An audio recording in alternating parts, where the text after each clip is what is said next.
previous episodes, we exposed practices of data collection, processing, and use that lead to injustice for communities around the world. In our final episode, we hear from our global partners on how their activism and advocacy helps advance data justice every day in the face of growing challenges and widespread injustice. Find out how they work to make the most marginalized voices heard.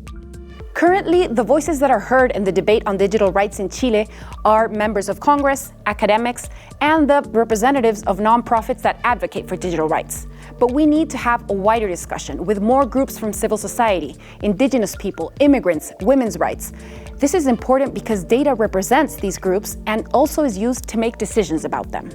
It's very important to include marginalized communities in and at the grassroots level, in the communities, people working within those communities and the work that you do around data justice. Think about a big space of public debate on the topic with more actors, not only the companies and the government, but also all the people who are really interested. And while doing this debate, while promoting this debate, educating people to have more people in the debate. They share their vision and hopes for a fair future for all of us in the digital society. There is one very strong line that we live on, is that we know that there is no future without digital inclusion.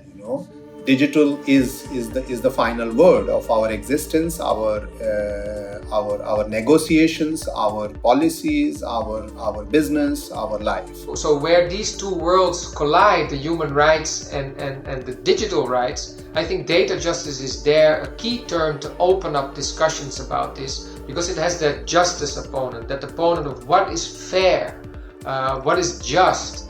And we've discovered in our research that by using that term, we've been able to open up a lot of discussions, and people have been able to talk very freely about how the new world, with all the digital era, so to say, how this has impacted them and their lives. Perhaps this is the most important thing, that people get to have a say in how their data is used, who this data goes to, and how does it translate in terms of them accessing their fundamental rights and the liberties that they are entitled to.